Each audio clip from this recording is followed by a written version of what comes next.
मेरा नाम है हरिया, मैं काम करता हूँ बहुत बढ़िया, खाता हूँ खाना और रोज गाता हूँ गाना। अरे यार, आज तो बहुत देर हो गई। इस खतरनाक जंगल को देखकर तो मेरे हाथ पैर ठंडे हो गए हैं। अगर मैं वक्त पर गांव नहीं पहुंचा तो मालिक बहुत नाराज हो जाएंगे। तभी हरिया को एक आवाज सुनाई देती है। सुनिए हरु जी। अरे, ये आवाज किसने दी? तभी हरिया को सामने कुछ दूर एक औरत खड़ी दिखाई देती है। अरे भाई, ये औरत अकेली इतनी रात को इस जंगल में क्या कर रही है? चलकर पूछना पड़ेगा। फिर हरिया अपनी बैलगाड़ी उस औरत के सामने लाकर रोक देता है और उससे पूछता है।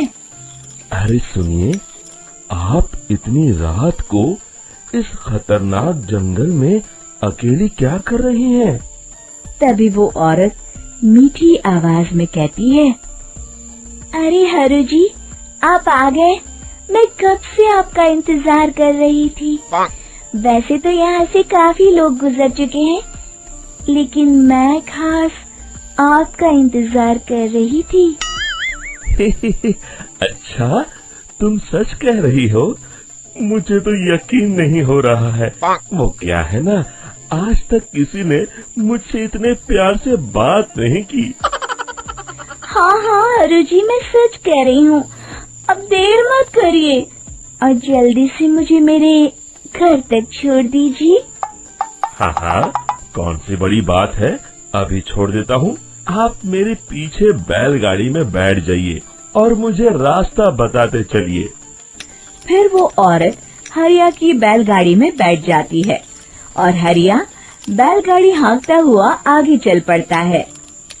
फिर उस औरत के बताए हुए रास्ते पर चलते चलते हरिया बैलगाड़ी लेकर एक काली गुफा के आगे आकर रुक जाता है।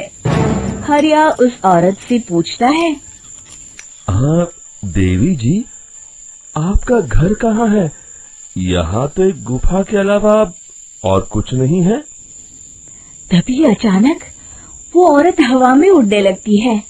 देखते ही देखते उसका सुंदर रूप एक डरावनी चुड़ैल में बदल जाता है और वो जोर जोर से हंसती है। अरे तू तो एक नंबर का बेवकूफ निकला। तू तो बड़ी आसानी से मेरी बातों में आ गया। अरे मर गया रे, ये तो एक चुड़ैल है। हे भगवान बचा ले, ये तो बड़ी डरावनी दिखाई दे रही है।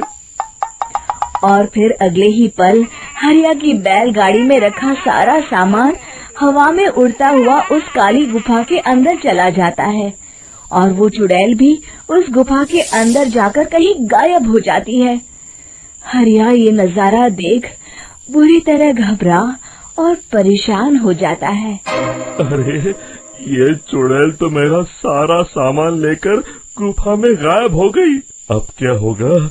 अगर मैं गांव खाली हाथ गया तो मालिक मेरी अच्छी खबर लेंगे। मेरी इस बात का कोई यकीन भी नहीं करेगा। फिर आखिर वही हुआ। हरिया के मालिक चंपक सेठ को हरिया की किसी भी बात पर रत्ती भर भी यकीन नहीं हुआ। चंपक सेठ को लगा हरिया झूठ बोल रहा है और उसने ही लालच में आकर सारा सामान हड़प कर लिया है।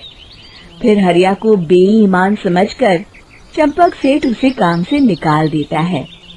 अगले दिन अपनी दुकान में परेशान बैठा चंपक सेठ गुस्से में बड़बड़ाता है। अरे, दुकान में तो सामान बिल्कुल भी नहीं है। अब मुझे ही शहर जाकर सामान लाना होगा। फिर वो अपनी बैलगाड़ी लेकर शहर चला जाता है। शहर से सामान लेकर जब चंपक सेठ वापस गांव लौट रहा होता है, तभी उसे एक आवाज सुनाई देती है। चंपक जी, ओ चंपक जी। अरे, ये तो कोई मेरा नाम लेकर मुझे पुकार रहा है।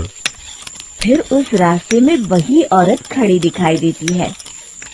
फिर क्या था, हरिया की तरह चंपक सेठ भी उस औरत के पास अपनी बैलगाड़ी लेकर जाता है और वो भी उसकी चिकनी चुपड़ी बातों के मुंह जाल में फंस जाता है। फिर चुड़ैल उसे भी अपनी गुफा तक ले जाती है और उसका सारा सामान लेकर गुफा में गायब हो जाती है। बेचारा चंपक सेठ लाचार होकर खाली हाथ गांव लौट आता है। फिर ये उस जंगल में रोज की बात हो जाती है। जो कोई भी शहर से कुछ लेकर गांव की तरफ लौटता, वो चुड़ैल उसे बेवकूफ बनाकर उसका सारा सामान लेकर गुफा में गायब हो जाती। एक दिन हरिया एक लकड़हारे को उसी जंगल की तरफ जाते हुए देखता है। फिर हरिया उसे रोकते हुए कहता है, अरे भाई, क्यों अपनी मौत को दावत दे रहे हो? मेरी बात मानो, आगे जंगल में मत जाओ, वहाँ एक बड़ी भयानक चुड़ैल रहती है। लकड़हारा हरिया की बातों को नजरअंदाज करते हुए कहता है, अरे भाई, मुझे पहले ही बहुत देर हो चुकी है, मुझे जाने दो भाई। शाम तक लकड़ियाँ काट कर शहर के बाजार में बेचना है। तुम अपनी ये कहानी किसी फुर्सत में बैठे इंसान को सुनाओ, मैं तो चला। इतना कहकर लकड़हारा वहाँ से आगे जंगल की तरफ चला जाता है। फिर अगले दिन गांव के मुखिया के घर के बाहर बहुत सारे लोग जमा हो जाते हैं। तभी हाथ में कुल्हाड़ी लिए खड़ा लकड़हारा कहता है, अरे मुखिया जी, अब आप ही हमें बचाइए उस जंगल वाली चुड़ैल से। हमारा सारा काम तो शहर से ही होता है। अरे मुखिया जी, उस चुड़ैल की वजह से तो मैं पूरी तरह बर्बाद हो गया हूँ। हम सबको मिलकर उस चुड़ैल का कोई इलाज करना पड़ेगा। तभी भीड़ में खड़ा वीरा कहता है, आप लोग चिंता मत करिए, कल से वो चुड़ैल किसी को नहीं लूट पाएगी। मेरे पास एक बहुत अच्छी तरकीब है। तभी चंपक सेठ उसका मजाक उड़ाते हुए कहता है, अरे तेरा नाम वीरा है तो क्या हुआ? तूने अभी उस चुड़ैल को देखा नहीं है? जाकर अपना काम कर, बड़ा आया। तब मुखिया जी कहते हैं, नहीं चंपक सेठ, मुझे लगता है हमें इस लड़के को एक मौका देना चाहिए। फिर सभी गांव वाले मुखिया जी की बातों से सहमत हो जाते हैं और वीरा शाम को एक बैलगाड़ी में कुछ सामान लादकर उस जंगल की ओर चल देता है। वीरा, ओ वीरा, कहाँ जा रहा है? तभी वीरा मुड़ के देखता है, वही चुड़ैल एक औरत के रूप में खड़ी है। अरे बहन जी, मैं आपको ही ढूंढ रहा था। देखिए, मैं आपके लिए क्या लाया हूँ। अरे वाह, तू खुद मेरे लिए इतना सामान लाया है। तू ही अकेला गांव में समझदार है। जरा देखो, मैं भी खोल के, बड़े भूख लगी है। जैसे ही चुड़ैल उस सामान पर से कपड़ा हटाती है, एक भगवान शिव की तेज रोशनी उसके अंदर मूर्ति से निकलती है और चुड़ैल अपने असली रूप में आकर जलने लगती है। अरे मैं जल रही हूँ, बचाओ! बचाओ! ओम नमः शिवाय, मर गई मैं! देखते ही देखते वो चुड़ैल राख के साथ उड़ जाती है और सभी गांव वाले भी वहां जाते हैं। शिक्षा बुराई पे सदा अच्छाई की ही जीत होती है।